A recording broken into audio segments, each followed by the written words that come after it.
प्रिय विद्यार्थियों, आज हम जानेंगे कि मीडिया में महिलाओं को अशिष्ट तरीके से प्रदर्शित किए जाने संबंधी कानून क्या है, कब ये कानून बना, इसकी क्या क्या धाराएं हैं, इसके क्या क्या प्रोविजंस हैं और महिलाओं संबंधी चित्रण करने में मीडिया में किन बातों का ध्यान रखा जाना चाहिए, अश्लीलता क्या कहलाती है और किस तरह से अभिव्यक्ति की स्वतंत्रता के नाम पर अश्लीलता से बचने के तरीके लोगों ने ढूंढ रखे हैं। इसके बारे में हम विचार विमर्श करेंगे। सबसे पहले हम ये जाने कि अधिनियम क्या है। 1986 में अधिनियम बनाया गया था, स्त्रियों का अशिष्ट रूपण प्रतिषेध अधिनियम 1986, indecent representation of women prohibition act 1986। तो सबसे पहली बात तो आश्चर्य की है कि स्वतंत्रता प्राप्ति के बाद से 1986 तक जब हमारा संविधान लागू हुआ, उसके भी लगभग 36 इयर्स बाद तक आप समझिए कि महिलाओं के अशिष्ट रूपण संबंधी कोई कानून था ही नहीं। और 1986 में जब ये कानून बनाया गया, उसके बावजूद इतनी कमियां इस कानून में रह गईं। और दूसरी तरफ जो हमारा एक फंडामेंटल राइट है अभिव्यक्ति की स्वतंत्रता का, जो हमारे सबसे मजबूत अधिकारों में से एक है, जो हमारे सबसे मजबूत फंडामेंटल राइट्स में से एक है, उस अभिव्यक्ति की स्वतंत्रता के आधार पर मीडिया में, विज्ञापनों में, किताबों में, पुस्तकों में, मैगजीन्स में, फिल्मों में, तमाम जगह महिलाओं का अशिष्ट रूप से प्रदर्शित किया जाना जारी रहा और ये कानून उसको रोक पाने में पूरी तरह से नाकाम रहा है। जब आप अपने चारों तरफ देखते हैं तब तमाम तरह के माध्यमों को अगर आप देखें तो और उन माध्यमों में किस प्रकार से अनावश्यक रूप से महिलाओं को अशिष्ट रूप से वल्गर तरीके से प्रस्तुत किया जाता है, तो आप इसको देख करके स्वयं समझ सकते हैं कि इस संबंध में जो कानून है वो कितना लचर है। और अगर कोई सक्षम कानून होता तो बहुत सारी ऐसी चीजें जो हमें बहुत बार ऑब्जेक्शनेबल लगती हैं वो शायद मीडिया का पार्ट न बन पाती। बहरहाल पहले हम ये जाने कि ये जो अधिनियम था 1986 का, इसके क्या प्रावधान थे। इन प्रावधानों के तहत पहले तो विज्ञापन की परिभाषा दी गई है कि विज्ञापन किसे माना जाएगा। उसके अलावा और बहुत सारी चीज़ों की परिभाषा दी गई है कि कोई लेबल किसे माना जाएगा, पैकेजिंग किसे माना जाएगा, प्रदर्शन करने के तरीके क्या क्या हो सकते हैं, कि जैसे मूर्ति के माध्यम से प्रदर्शन हो सकता है, फोटोग्राफ के माध्यम से हो सकता है, लेख के माध्यम से हो सकता है, या कोई मूर्ति और पेंटिंग वगैरह इस तरह की चीज़ों को बना करके उनके माध्यम से कोई प्रदर्शन किया जा सकता है। तो इस सब को इसमें शामिल किया गया है कि इन सब में किसी भी तरीके से, किसी भी माध्यम से अश्लील रूप से महिलाओं को प्रदर्शित ना किया जाए। और अगर ऐसा किया जाता है तो पहली बार के अपराध होने पर 6 महीने से लेकर 2 वर्ष तक के कारावास की सजा का प्रावधान है और 2000 रुपये तक के जुर्माने का भी प्रावधान है। और अगर दोबारा यही अपराध कोई करता है, इसमें लिप्त पाया जाता है, तो उस मामले में कम से कम 6 महीने की सजा और अधिकतम 5 वर्ष तक के कारावास और कम से कम 10,000 रुपये के जुर्माने, जो कि बढ़कर के 1 लाख रुपये तक का भी हो सकता है, इसका प्रावधान है। लेकिन यह भी एक आश्चर्य की बात है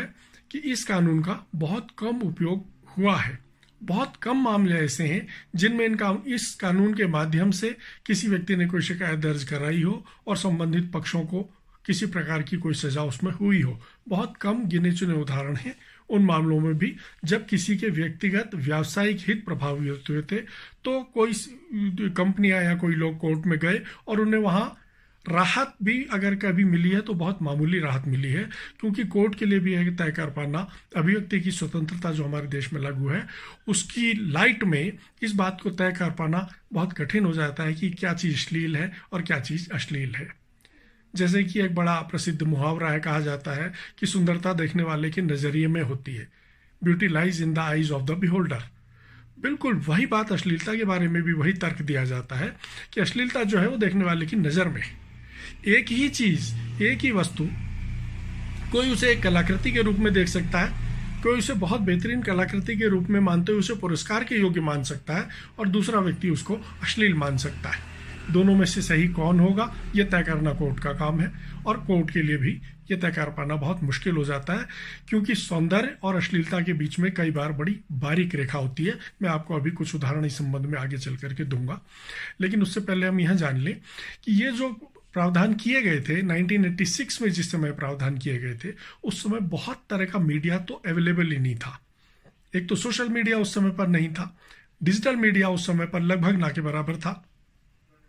और ऐसे बहुत सारे से माध्यम जो कि आज उपलब्ध हैं, इंटरनेट से रिलेटेड, सोशल मीडिया से रिलेटेड, डिजिटल प्लेटफॉर्म से रिलेटेड, इस तरह के तमाम माध्यम जो आजकल है वो उस समय पर उपलब्ध नहीं थे। तो उस समय जो परिभाषाएं दी गई वो मूलतः प्रिंट मीडिया को ध्यान में रख करके वो परिभाषाएं तैयार की गई थी। हालांकि बाद में सन 2012 में इसमें कुछ संशोधन करने के लिए राज्यसभा में इस संबंध में एक प्रस्ताव रखा गया था, और अभी 2018 में, अभी 2 साल पहले, उस समय पर इसमें एक राष्ट्रीय महिला आयोग ने इसमें एक समिति बनाए जाने की मांग की थी कि जो कि इसमें कुछ संशोधन करे, और उसके द्वारा जो संशोधन सुझाए गए थे वो संशोधन इस तरह के थे कि इसमें डिजिटल माध्यमों को या सोशल मीडिया के माध्यमों को या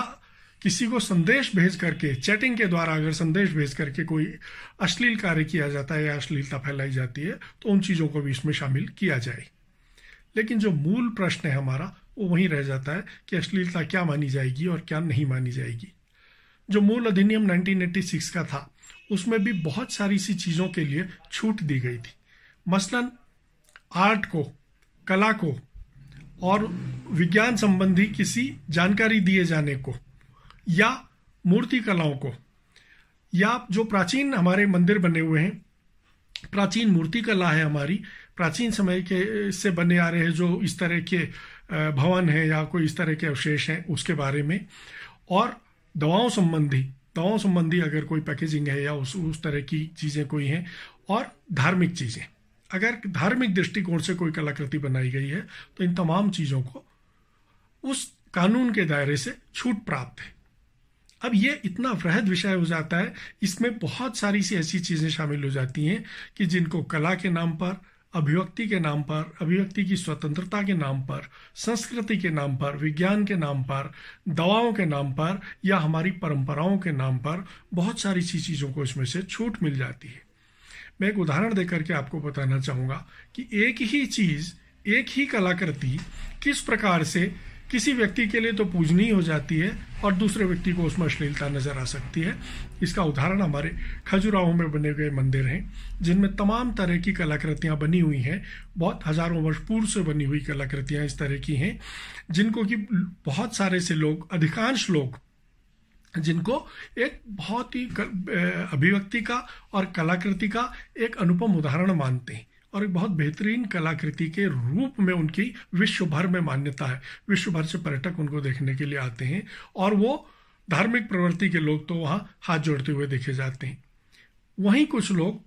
उन्हीं कलाकृतियों को लेकर इस प्रकार के भी आरोप लगाते हैं कि भाई इनके माध्यम से काफ़ी अश्लीलता प्रदर्शित की गई है।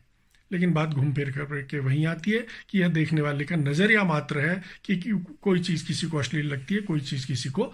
वही चीज़ किसी दूसरे को बेहतरीन भी लग सकती है। पिछले कुछ वर्षों का अगर हम उदाहरण देखें तो बहुत सारे से ऐसे बड़े प्रसिद्ध पेंटर हुए कि जिनके द्वारा बनाई गई पेंटिंग्स में महिलाओं को इस रूप में, वस्त्रहीन रूप में दर्शाया गया या अन्य रूपों में दर्शाया गया, और उनकी उन पेंटिंग की बहुत ज़्यादा सराहना हुई और करोड़ों रुपए में वो बेची गई।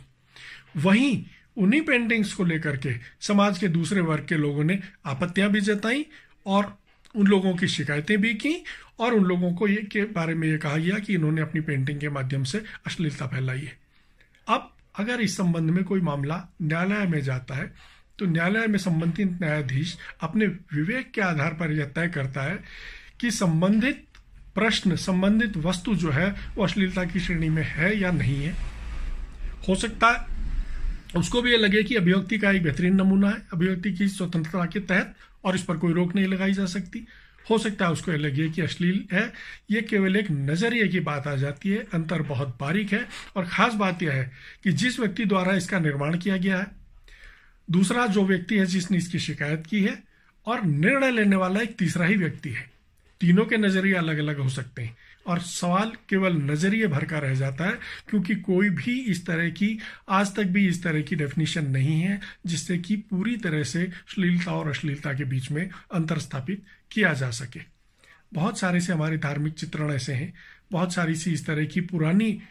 पेंटिंग्स और कलाकृतियां जैसा मैंने आपको बताया और मूर्तियां ऐसी हैं जिन्हें दोनों नजरियों से देखा जा सकता है। इसके अलावा दवाओं संबंधित बहुत सारे से चित्रण ऐसे हो सकते हैं, खासकर परिवार कल्याण और नियोजन से संबंधित तमाम इस तरह के विज्ञापन बनते हैं जिसे लेकर के अक्सर अश्लीलता के आरोप लगते रहते हैं। इनमें से एक दो प्रकरण ऐसे चर्चित हुए थे जो सुप्रीम कोर्ट तक भी गए थे। कुछ मामलों में सुप्रीम कोर्ट ने यह माना कि इसका दिखाया जाना बहुत ज्यादा आवश्यक नहीं था, लेकिन कुछ मामलों में कोर्ट ने इन मामलों में छूट भी दी कि इस तरह के उत्पादों पर कुछ खास किस्म के खास तरीकों से प्रदर्शन किया जाना आवश्यक है। कोर्ट ने भी इस बात को माना और इस बात का आधार लेकर के वो विज्ञापन और आगे बनते चले गए और आज के समय में भी हम देख सकते हैं कि मीडिया में तमाम तरह के विज्ञापन देखने को मिलते हैं। इसी से संबंधित फिल्म में भी एक विषय आता है कि फिल्मों में भी श्लीलता और अश्लीलता क्या हो सकती है। बहुत सारी सी फिल्में ऐसी हुई कि जो बहुत ज्यादा चर्चित इस बात को लेकर के हुई कि उनमें बहुत ज्यादा अश्लीलता है, लेकिन वहीं एक बहुत बड़ा वर्ग ऐसा भी था जो ये मानता था कि उसमें बहुत ही बेहतरीन तरीके से समाज की सच्चाइयों को दर्शाया और उजागर किया गया है और वो अश्लीलता कहीं पर भी नहीं है। फिर घूम फिर करके बात वहीं आई कि अश्लीलता देखने वाले के नजरिए में थी। हालांकि फिल्मों के मामले में एक अंतर हो जाता है कि फिल्में सेंसर बोर्ड से पास होने के बाद ही हमारे देश में रिलीज होती हैं और अगर सेंसर बोर्ड के द्वारा उन्हें प्रमाणन हासिल हो गया है तो ये दावा कर सकती है कि भाई इसमें अश्लीलता नहीं थी, और अगर अश्लीलता होती तो सेंसर बोर्ड इसे पास क्यों करता। लेकिन टीवी धारावाहिकों के रूप में, विज्ञापनों के रूप में, अखबारों या समाचार पत्रों में छपने वाली फोटो और समाचारों के मामले में सेंसर बोर्ड काम नहीं करता। वहां तो कोई चीज प्रदर्शित होने के बाद उस पर बहस होती है कि भाई इसको किस श्रेणी में माना जाएगा। तो हम ये मान सकते हैं कि जिस प्रकार की तमाम तरह की छूट जिनका प्रावधान शुरू में ही इसमें जो अधिनियम बनाया गया उसमें कर दिया गया था, जैसा मैंने आपको बताया कला को लेकर के, मूर्ति कला को, पेंटिंग्स को लेकर के, दवाओं संबंधी लेकर के, धार्मिक उनको लेकर के, मान्यताओं को लेकर के जिस तरह के प्रावधान इसमें किए गए थे। और दूसरा जो अभिव्यक्ति की स्वतंत्रता हमारे देश में है, कोई कलाकार कोई पेंटिंग बनाता है, वो यह कहता है कि मैं अपने मनोभावों को मैंने इस पेंटिंग के माध्यम से दर्शाया है, इसमें कहीं किसी प्रकार की कोई अश्लीलता नहीं है, जबकि दूसरा व्यक्ति उसको अश्लील मान सकता है। और इन मामलों में जैसा मैंने आपसे पहले कहा कि अगर किसी प्रकार का कोई विवाद होता है, विवाद की कोई स्थिति होती है, तो इस अधिनियम के तहत जो सजा और जुर्माने या दोनों का ही प्रावधान है।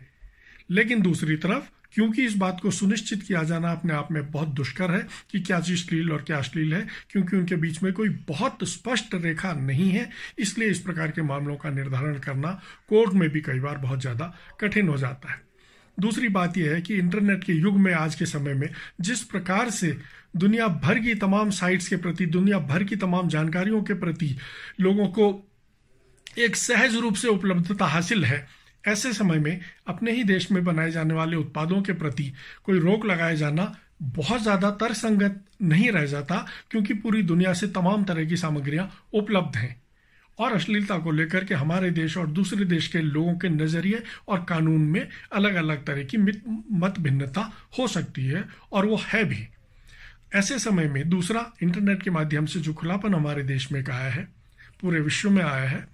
उसके चलते बहुत सारी सी ऐसी धारणाएं जो कुछ समय पूर्व तक वर्जित मानी जाती थी, बहुत सारी सी ऐसे फोटोग्राफ, बहुत सारे से फिल्मों में चलने वाले डायलॉग, तमाम तरह की चीजें जो वर्जित मानी जाती थी, आज के समय में वो समाज में बड़ी आसानी के साथ स्वीकार्य हो गई हैं। तो ऐसे समय में जो चीज कुछ वर्ष पूर्व तक अश्लील की श्रेणी में मानी जा सकती थी, आज के समय में लोगों को उसमें कोई अश्लीलता नजर आती ही नहीं।